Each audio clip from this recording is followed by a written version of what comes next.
Imagine the winter of 1944. For years, German soldiers had fought across Europe, from the searing sands of North Africa to the frozen forests of the Ardennes. They had seen death, hunger, and despair, but nothing could have prepared them for what awaited them on the other side of the Atlantic. They were prisoners now, once proud soldiers of the Wehrmacht, now stripped of their insignia, herded into cattle cars and sent west. They expected humiliation, torture, maybe even execution. Rumors had already spread among them. "The Americans will make us dig our own graves," one said. "They'll starve us, just like we did to their people." As their train screeched into the port of Cherbourg, thousands of weary prisoners stepped out under a gray sky. Allied soldiers stood watch, rifles ready not with anger, but with calm discipline. Some Americans even offered cigarettes. It was unsettling. A German officer whispered, "They're trying to trick us." Don't trust them. But the Americans weren't playing tricks. They were preparing to send the prisoners to a place they could hardly imagine, the heartland of the United States. The prisoners boarded massive Liberty ships bound for America. As they crossed the Atlantic, they braced for punishment. Many prayed silently, remembering the horrors inflicted by their own side concentration camps. Executions, villages burned to the ground. Surely, they thought, retribution was coming. But when they reached the American coast, something astonishing happened. No whips, no beatings, no shouting guards. Instead, U.S. military officers greeted them with translators, medical staff, and even Red Cross personnel. The men were fingerprinted, given uniforms marked PW for prisoner of war, and served a hot meal, beef stew, bread, and coffee. One German private wrote in his diary that night, "We are treated better here as prisoners than at home as soldiers." For the first time in years, they slept on clean sheets. The American POW camps were unlike anything the Germans had imagined. There were more than 400 camps spread across the United States, from Texas to Wisconsin. Most were built far from major cities, surrounded by barbed wire but rarely by hostility. The prisoners expected cruelty. Instead, they found routine, dignity, and even comfort. In Camp Swift, Texas, prisoners worked on nearby farms, earning small wages. The money could be spent at a canteen, a small shop run by the U.S. Army. There, they could buy soap, stationery, and to their utter astonishment, Coca-Cola. Imagine the disbelief. Men who once served Hitler's empire, now sitting under the Texas sun, sipping American soda. And it wasn't just soda. There were movies on weekends, soccer tournaments, music bands, and libraries stocked with both English and German books. They could send letters home, write poetry, and attend classes in math, English, or philosophy. In one camp in North Carolina, a group of German POWs even staged a full theater production of Goethe's Faust. To the prisoners, it was surreal. The same country that had destroyed their cities was now teaching them freedom inside a prison. The real culture shock, though, came with the food. American rations were abundant, almost wasteful by wartime standards. The Germans were used to thin soup and stale bread. But here they got meat, vegetables, milk, coffee, and desserts. And one day they discovered something they'd never seen before: ice cream. At first, they thought it was a joke. Cold, sweet, and soft, it was unlike any food they knew. Some refused to eat it, thinking it was spoiled milk. Others tasted it nervously and then couldn't stop smiling. Later, when a Coca-Cola machine was installed in the camp mess hall, disbelief turned into fascination.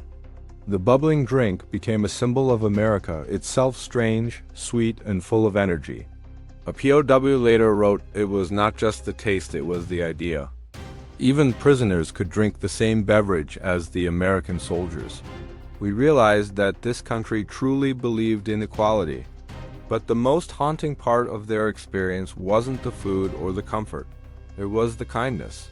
The Americans did not torture them, insult them, or treat them as monsters. They were treated as humans, as men who had simply fought for the wrong cause. Camp commandants often said, "We are not here to punish. We are here to protect and re-educate." That philosophy was deliberate. The U.S. wanted to show these soldiers the moral difference between fascism and democracy, not through words, but through actions.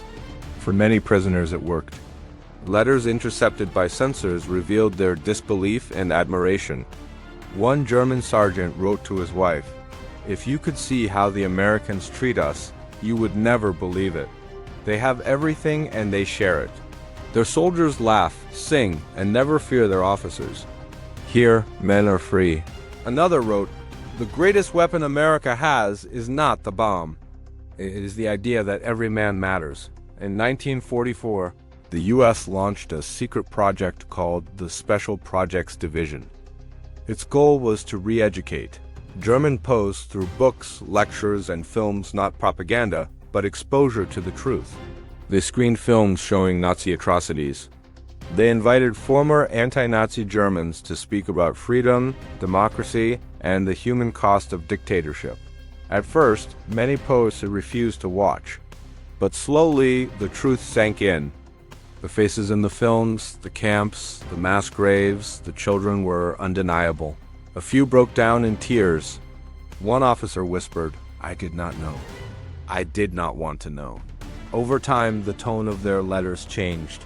The arrogance faded. Some even began to help teach others English or volunteer in local American communities under supervision. It was, in its own quiet way, a revolution of hearts. Many prisoners were sent to work on farms during harvest season, picking cotton in Georgia or harvesting wheat in Kansas. The American farmers were often short on labor, and the POWs filled that gap. But something unexpected happened: friendship. Farmers would often invite them for Sunday meals. Children played with them, unafraid. Some prisoners even taught German songs to American families. A farmer in Nebraska later recalled, "They were just boys, scared, polite boys. We talked about baseball and home. After the war, I missed them. For the POWs, this was bewildering." Back home, Nazi propaganda had painted Americans as savages and degenerates. Yet here they were kind, decent, and impossibly generous. When a German soldier was asked what surprised him most about America, he replied simply, "Everything. Especially that they didn't hate us." When the war ended in 1945, the POWs began to return to Germany. Many wept as they left. Not because they wanted to stay imprisoned, but because they feared what awaited them back home: hunger, ruins, and despair. Some tried to smuggle Coca-Cola bottles as souvenirs. Others took books, photos, or English dictionaries. But what most carried home was something invisible, a new way of thinking. When they arrived in post-war Germany, many of these former prisoners became teachers, journalists, and community leaders. They helped rebuild a democratic nation, one modeled on what they had seen behind barbed wire in America. The U.S. military later called it the most successful moral re-education in modern history. Years later, historians would uncover their diaries and letters, revealing a transformation from arrogance to humility, from hate to understanding. One former prisoner, Heinrich Jaeger, wrote in 1984, "In America, I learned what freedom feels like not from speeches, but from the way people lived. They did not need fear to stay loyal. They had faith in themselves." An American guard, Captain Frank Miles, wrote, "We didn't just guard prisoners. We guard the idea that even in war, decency must survive. Because if we lose that, we lose everything." In the grand history of World War II, this story rarely makes it into textbooks. But for the men who lived it, it was the most shocking experience of all that the enemy could show mercy, that a nation could win hearts not with bombs, but with decency. The German POWs had gone to war believing they were part of a superior race. They left America believing something entirely different, that true strength lies not in domination, but in compassion. And somewhere, in an old letter faded with time, one of them wrote, "They gave us food, books, and freedom of thought. They gave us a glimpse of what the world could be. I came as a soldier of Hitler. I left as a believer in humanity." Thank you for watching. This story reminds us that even in the darkest of times, acts of humanity can change the world. If you found this story as moving as I did, please consider liking this video and subscribing for more forgotten histories. See you next time.